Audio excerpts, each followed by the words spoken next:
Hello and welcome to the start of a new series of talks that I'm calling Ordinary Me, Extraordinary God. Ordinary Me, Extraordinary God. You know, have you ever met someone who is genuinely famous? Maybe a king or a queen or a rock star or a president? It can leave us awestruck, can't it? Now, I've met various people who maybe they were moderately famous, but to be honest, most of us, like me, are just ordinary me. And the question that many people ask is, because I am just ordinary, what could God really do with me and through me? Because I'm just ordinary, is it realistic to believe that He can do great things through me? Isn't it really the case that what he can do is going to be limited by just how ordinary I am? Now, I'm not meaning to be negative here, but you see, most of us would describe ourselves as being ordinary. So just what can God do with that kind of material? Can He really achieve something extraordinary? Or is He limited by our background and our connections or lack of connections, our family upbringing and so on? Actually, what I found is that although the way of the world is that how far you get in life is often dictated by the right start in life, the right education you have and so on, when your life is in God's hands, none of those things matter. What I found is that there is a totally different set of factors involved in how far we can grow and develop and make our mark in life. Now, I would count myself among those who say they haven't had a rich family or a top-class education or the right connections. But I would also say that if I were to be asked the question, what can God do through someone as ordinary as me, my answer would be, well, an astonishing amount. And He's still only barely begun. You see, the Bible promises, to those who use well what they are given, even more will be given, and they will have an abundance. But from those who do nothing, even what little they have will be taken away. That's Matthew 25, verse 29. Not everyone is promised an abundance. Only those who use well what they're given. But those who do that, those who use the gifts that God gives them and seize the opportunities that He gives, they are promised an abundance. On the other hand, those who just play safe with the little that they already have, on the assumption that a bird in the hand, no matter how scrawny, is worth two in the bush, even the little they have won't amount to anything of any significance. And they'll end up losing even that. So, what can God do through ordinary people like you and me? Well, a great deal more than you or I could possibly imagine. But it's all dependent on some choices that we make along the way. Because the fact is, God can increase whatever we offer Him. You know, so many of us limit what we expect to achieve in our lives in accordance with what we've got to start with. For example, it's generally held that any person in the United States of America can become president, so long as they were born in the United States. But it certainly helps to have a multi-billion-dollar fortune behind you to fund your campaign. There aren't that many top surgeons and leaders of industry in this world who were brought up in poverty with no education. Background matters, and so the reality is that many of us assume that our future is limited by our background and by the opportunities that we've had along the way. But the truth that I want to put to you right now is that God is not limited by what you don't have, just by what you won't give. Let me say that again. God is not limited by what you don't have, just by what you won't give. Now, what do I mean by that?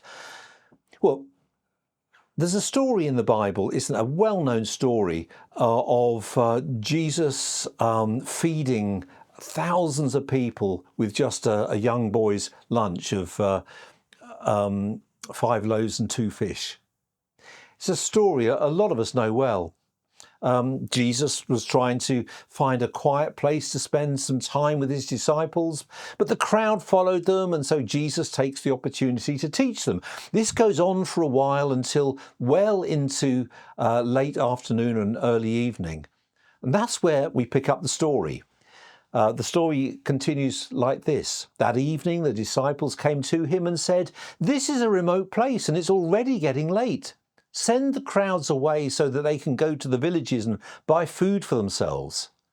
But Jesus said, "That isn't necessary. You feed them." "But we have only 5 loaves of bread and 2 fish," they answered. "Well, bring them here," he said. You can read about that in Matthew chapter 14. That was verses 15 to 18. As a plan, that's obviously got some holes in it, hasn't it? It's not a great plan.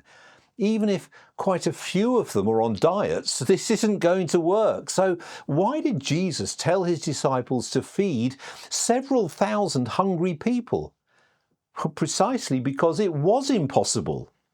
It took them way beyond what they could do. It forced them to confront the realization we are being called upon to do something beyond our ability or our resources. Either Jesus has got this wrong or we've not understood. You know, I had a similar feeling when we started Kingfisher many years ago, and God said, "I'm going to make this new thing that you're setting up into a network with a national and an international impact." And my reaction was, with what? We have no income. We have no strategy. We have no building, no equipment, no connections, no financial backers. If you want a significant network of churches to rise up and stretch out internationally, God, you've certainly chosen to go about it in the hardest possible way. But although I didn't realize it then, what God was saying in this was, I am not limited by what you don't have, only by what you won't give. What we didn't have then, he has supplied along the way. That wasn't the issue. The issue was, were we prepared to give what we did have? Were we prepared to offer our little so that he could get his hands on it in order to increase it? God isn't limited by what we don't have. He's limited by what we won't give. Cannot tell you how important that realization has been in my life and in the life of this family of churches. And increasingly, I cannot overemphasize what a revolution it would spark in your life if you lived in the light of this.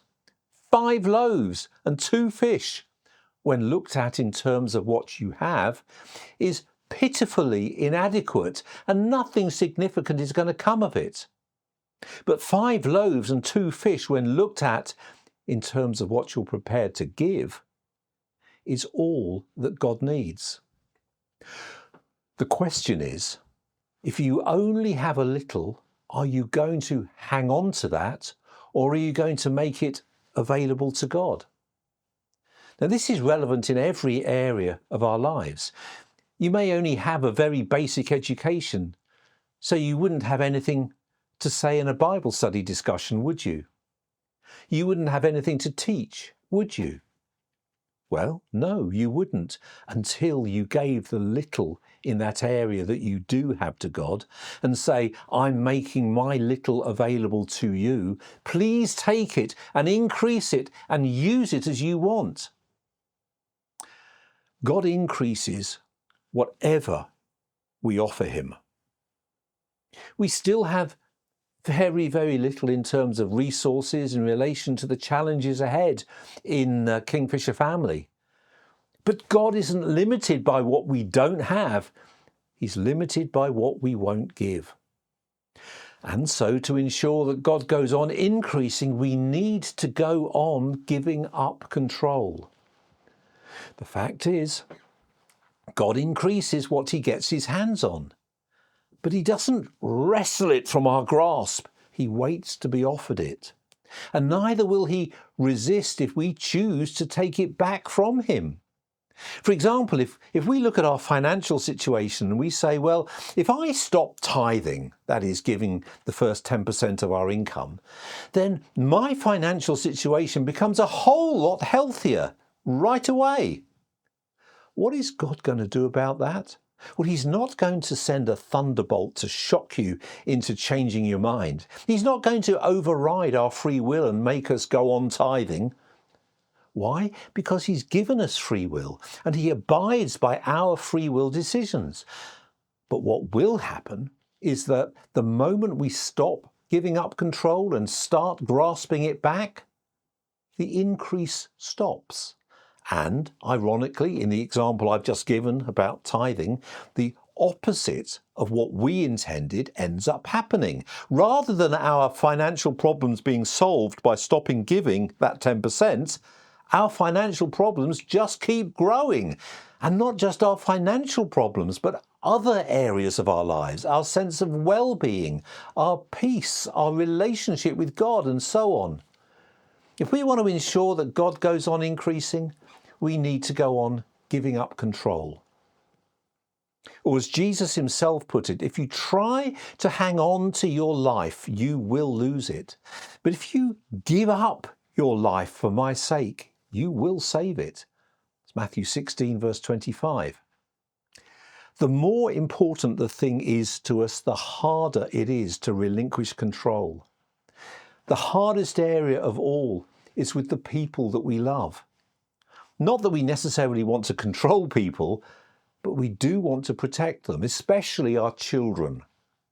But there is a law of diminishing returns in this, inasmuch as the more we try to control a relationship, the less joy and blessing there is in it.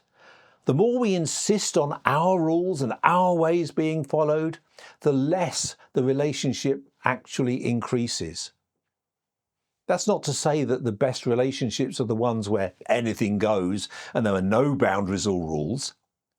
But that the best relationships are the ones where we stop trying to mould the other person into our image and continually give them up to God and allow him to mould them into his image.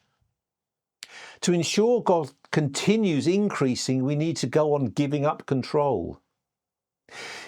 You see, increase comes when we choose to take God at his word and act accordingly. To experience all that God can do for you, you need to go beyond the theory and the posturing and actually act in faith. One of the United States presidents, President Theodore Roosevelt, put this really well in a speech that he gave at the Sorbonne in France in 1910. He said this: "It is not the critic who counts, not the man who points out how the strong man stumbles or where the doer of deeds could have done them better. No, the credit belongs to the man who is actually in the arena, whose face is marred by dust and sweat and blood, who strives valiantly, who errs, who comes up short again and again, because there is no effort without error and shortcoming, but who does actually strive to do the deeds, who knows great enthusiasms and great devotions, who spends himself in a worthy cause, who at the best knows in the end the triumph of high achievement, and who at the worst, if he fails, at least fails while daring greatly, so that his place shall never be with those cold and timid souls who neither know victory nor defeat." How true, what stirring words from Theodore Roosevelt. God gives increase to ordinary people who choose to take him at his word and actually live in accordance with that word. That's just what Jesus' disciples chose to do. They'd given Jesus the really inadequate amount of food that they had.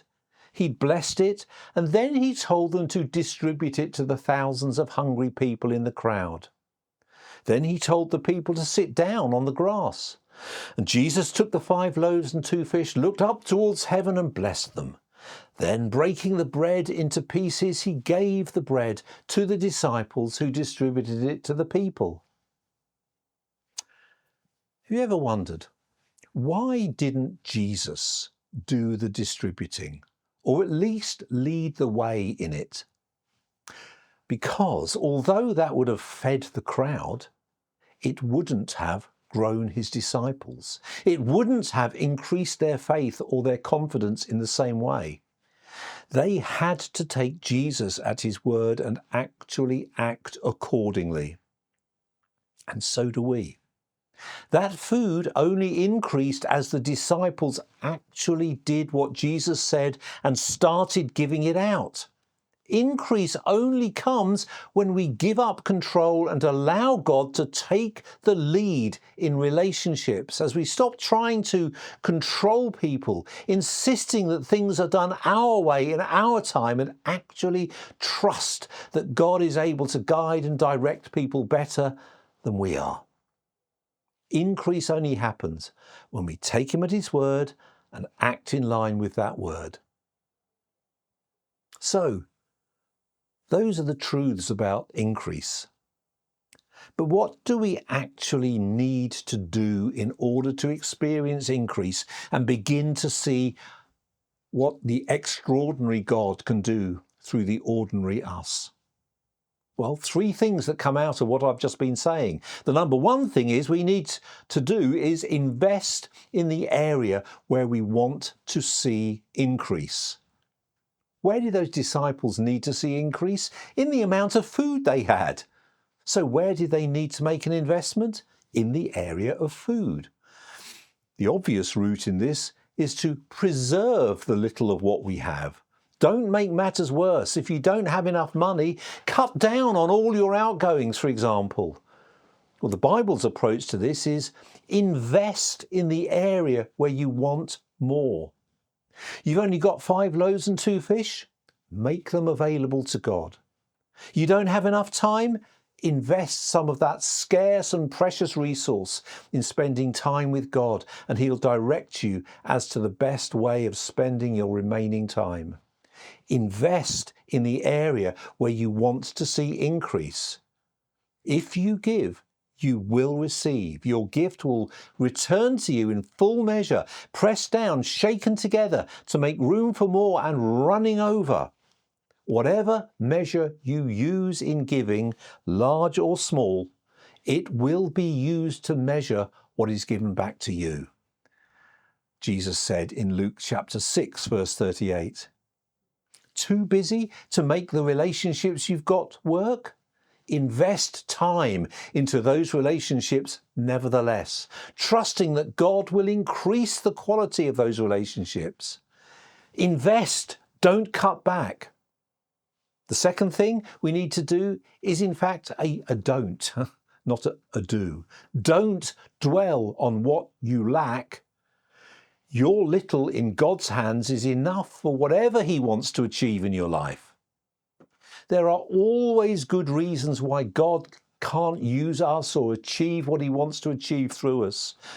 But God never says, "I can see how much you've got and that's the level that I'm setting my goal for your life at." No, he always sets his goal for our lives beyond what our own resources can achieve. He will always, or rather we will always lack the resources to achieve what he wants us to achieve. If you dwell on that lack, you will never achieve anything great in life. The key is that our little in God's hands is enough for whatever he wants to achieve in our lives. The key is to get it into his hands. It's not enough in our hands, it's only enough in his hands. And the way God brings all that we need into our lives is not to parachute it in from heaven, but to ask us to give up control of the little that we already have, and he then increases that. For example, there's a story in the Old Testament about a prophet called Elisha, who was the head of a band of prophets. One of those prophets died, leaving a widow who was penniless. So she came to Elisha in a lot of distress, asking if he could help her because her creditors were knocking on the door. "What do you have in the house?" Elisha asks her. "Nothing at all." "Well, except a flask of olive oil," she replied. Elisha says, "Borrow as many empty jars as you can from your friends and neighbours. Then go into your house, pour olive oil from your flask into the jars, setting the jars aside as they are filled." You read all about that in 2 Kings chapter 4, verses 2 to 4. He's saying, what is the one thing that you've got left in your poverty, in your desperate state? A little bit of olive oil? Right. We'll use that little to bring about God's increase. What have you got? Don't dwell on what you don't have. Your little in God's hands is enough for whatever he wants to achieve in your life. Invest in the area where you want to see increase. Don't dwell on what you lack. And then the third thing we need to do is allow God's increase to change our perspective on what we think is important. See, after you've seen God take your little and increase it a few times, you come to realize that although, of course, money and other things are important because we live in the real world, these things are not the limiting factor. The limiting factor is what we are prepared or unprepared to release to him. Oh, I wish I had a better relationship with my family, but I just don't have the time. I'm so busy working, bringing home the money that we need to live on, that when I do get home, I'm far too tired to interact with them. But what can I do? My hands are tied. What you can do is stop dwelling on what you don't have, the energy and the time to spend with your family, and choose to take some precious time and invest it in your family, trusting that the God of increase will not only make up that time that you've invested, but will use that sacrifice to increase the quality of your family relationships. When you do this, and you realize that God is true to his promises, you realize that the limiting factors in life, or you realize what the limiting factors in life really are. You realize that what Jesus said was true. He said, so I tell you, don't worry about everyday life, whether you have enough food, drink and clothes. Doesn't life consist of more than food and clothing? That's Matthew 6:25. Life consists of more than what we lack, because God can increase anything he can get his hands on. Try it.